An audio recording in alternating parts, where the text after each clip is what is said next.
নমস্কার বন্ধুরা, টুসি হেসেলে সবাইকে স্বাগত জানাই। আজ একটা কুঁদরির রেসিপি আপনাদের সাথে শেয়ার করছি। এরকমভাবে যদি একবার কুঁদরি রান্না করে খান বন্ধুরা, তাহলে কিন্তু আপনারা আঙুল চেটে সব ভাত খেয়ে ফেলবেন।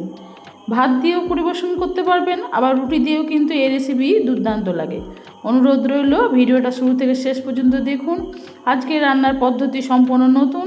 একবার এই পদ্ধতিতে কুঁদরি বানিয়ে খেলে আপনারা কিন্তু বারবার বানিয়ে খাবেন। এখানে আমি 400 গ্রাম কুঁদরি নিয়েছি, সেই সঙ্গে নিয়েছি একটা মিডিয়াম সাইজের আলু, খুব লম্বা লম্বা করে একটু জিরি করে দেখুন কেটে ভালো করে পরিষ্কার করে ধুয়ে নিয়েছি। গ্যাস ওভেনে একটা কড়াই বসিয়ে দিয়েছি। প্রথমে কুঁদরি আর আলুটাকে একটু ড্রাই রোস্ট করে নিতে হবে। আপনারা চাইলে আলু আর কুঁদরির পরিমাণ সম পরিমাণ নিতে পারেন। আমি এখানে আলুর পরিমাণটা কম নিয়ে কুঁদরির পরিমাণটা একটু বেশি নিয়েছি। হাই ফ্লেমে কুঁদরিটাকে খুব ভালো করে দেখুন 5-7 মিনিট ধরে এরমভাবে শুকনো কড়াইতে নাড়তে হবে। 5-7 মিনিট ধরে এরমভাবে কুঁদরিটাকে নাড়িয়ে দিয়েছি দেখুন। আর এতে কিন্তু কুঁদরির গায়ে যে জলটা থাকবে সেই জলটা কিন্তু আস্তে আস্তে শুকিয়ে যাবে। 15-20 সেকেন্ড অন্তর অন্তর আমি কুঁদরিটাকে এরকমভাবে উল্টে পাল্টে দেখুন নাড়িয়ে দিয়েছি। আর এতে কিন্তু কুঁদরিটা বেশ শুকনো শুকনো হয়ে গেছে। কুঁদরি যদি এরকমভাবে প্রথমে একবার ড্রাই রোস্ট করে ভেজে নেওয়া হয়, তাহলে কিন্তু কুঁদরি রান্নার টেস্ট খুব ভালো হবে এবং খেতে কিন্তু দুর্দান্ত লাগবে। বেশ ঝরঝরে হবে রান্নাটা। 5-7 মিনিট পরে এটাকে নামিয়ে নিয়েছি। তারপর কড়াইটা একবার ভালো করে ধুয়ে নিয়ে বসিয়ে দিয়েছি। আজকের এই রেসিপিটা আমি সাদা তেলে করছি, আপনারা চাইলে সর্ষের তেলে করতে পারেন। সর্ষের তেলে কিন্তু রেসিপির টেস্ট আরও বেশি ভালো হবে। ফোড়নে দিলাম 1/2 টিস্পুন মতো সর্ষে। বেশ সর্ষেটা চটপট করে যখন ফুটতে শুরু করবে, তখন এর মধ্যে দিয়ে দিচ্ছি আগের থেকে কেটে রাখা আদা আর রসুন কুচি। এখানে 1/2 ইঞ্চি আদা একদম জিরি করে কেটে নিয়েছি, সেই সঙ্গে নিয়েছি 8-10 কোয়া রসুন। রসুনটাকেও আমি লম্বা করে কেটে নিয়েছি। সেই সঙ্গে দিয়েছি কাঁচা পাকা 2টো লঙ্কা একটু চিড়ে দিয়েছি ঝালের জন্য। রেসিপিতে তেলের পরিমাণ খুব কম লাগবে। এই অল্প তেলে কিন্তু রেসিপির স্বাদ কিন্তু দুর্দান্ত হবে। ভালো করে রসুন আর আদাটাকে আগে ভাজতে হবে, যেন হালকা লালচে রং ধরে। ততক্ষণ কিন্তু রসুন আদাটাকে ভালো করে ভেজে নিয়ে তার মধ্যে এবার কুঁদরিটা দিয়ে দিয়েছি। কুঁদরিটা দেওয়ার পরে হাই ফ্লেমে কুঁদরিটাকে বেশ ভালো করে 3-4 মিনিট একটু নাড়িয়ে যেতে হবে।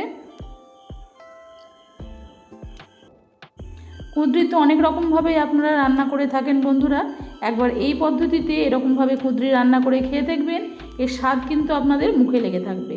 দুর্দান্ত স্বাদ হয়। 3-4 মিনিট কুঁদরিটাকে একটু ভেজে নিয়েছি। এরপরে দিয়ে দিলাম একটা বড় সাইজের পেঁয়াজ কুচি, একটু লম্বা লম্বা করে, ঠিক যেমনভাবে কুঁদরি আর আলুটাকে কেটেছি পেঁয়াজটাকেও ঠিক একই রকমভাবে একটু কেটে নিয়েছি। পেঁয়াজটা দেওয়ার পরে আরও বেশ কিছুক্ষণ সময় নিয়ে এটাকে শুধু ভেজে যেতে হবে। 1-2 মিনিট একটু ভেজে নেওয়ার পরে কুঁদরির মধ্যে দিয়ে দিচ্ছি পরিমাণ মতো এখানে হলুদ গুঁড়ো। হলুদটা দেওয়ার পরে আরও একবার কুঁদরিটাকে একটু নেড়ে দেব। এই সময় কিন্তু লবণ ব্যবহার করব না। আজকের এই রেসিপিতে লবণটা একটু পরে ব্যবহার করতে হবে। হলুদটা দেওয়ার পরে আরও 2-3 মিনিট ধরে এরকমভাবে হাই ফ্লেমেই আমি অনবরত দেখুন কুঁদরিটাকে একটু নাড়িয়ে দিয়েছি। 2-3 মিনিট পরে রেসিপিতে এবার ব্যবহার করছি পরিমাণ মতো লবণ। সেই সঙ্গে দিয়ে দিচ্ছি এখানে খুব সামান্য পরিমাণে একটু চিনি। এখানে আমি ব্রাউন চিনি যেটা সেটা ব্যবহার করেছি, ডাস্ট চিনির পাউডারটা দিয়েছি। আপনারা যে কোনো চিনি এখানে ব্যবহার করবেন, তবে পরিমাণে খুব কম লাগবে। চিনিটা দেওয়ার পরে আরও একবার দেখুন উল্টে পাল্টে এটাকে ভাজতে হবে। যতক্ষণ না কুঁদরি কালার চেঞ্জ হয়ে যাচ্ছে এটাকে অনবরত কিন্তু ভাজতে হবে। আর এই সময় গ্যাসের ফ্লেমটা একটু লো করে দিয়েছি। গ্যাসের ফ্লেমটা লো করে দেওয়ার পরে 1 মিনিট 2 মিনিট অন্তর অন্তর এটাকে কিন্তু উল্টে পাল্টে ভাজতে হবে। অনবরত নাড়ার কোনো দরকার নেই।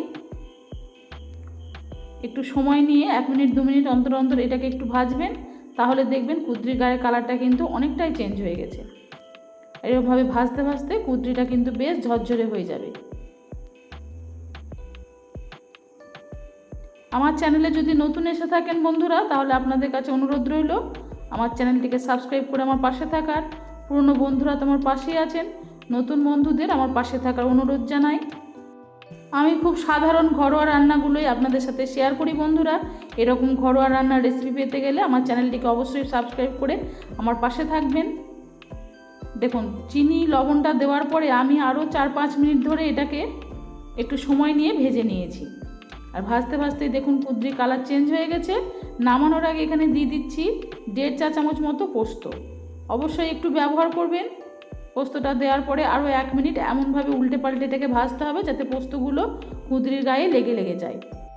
গরম গরম ভাত ডালের সাথেও এই রেসিপি পরিবেশন করতে পারেন, আবার গরম গরম রুটির সাথেও কিন্তু এই রেসিপি দুর্দান্ত লাগে। ভাত বা রুটি যেটাই খাবেন সেটার সাথে অপূর্ব লাগবে খেতে বন্ধুরা। আজকের এই রেসিপি আপনাদের কেমন লাগলো অবশ্যই কমেন্টে জানাবেন। ভালো লেগে থাকলে লাইক শেয়ারের জন্য অনুরোধ রইল। নিজেদের প্রিয়জন বন্ধুবান্ধবদের কাছে রেসিপিটি শেয়ার করে দিয়ে তাদের দেখার সুযোগ করে দিন।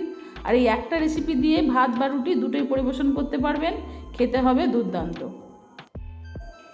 যারা কুঁদরি পছন্দ করেন না তারাও কিন্তু এই কুঁদরি এরকমভাবে যদি রান্না করে খান তাহলে কিন্তু তারাও আঙুল চেটে খেয়ে ফেলবেন। আজ আসি বন্ধুরা, সবাই ভালো থাকুন, সুস্থ থাকুন। ফিরে আসবো নতুন পর্বে নতুন কোনো রেসিপির সাথে। নমস্কার।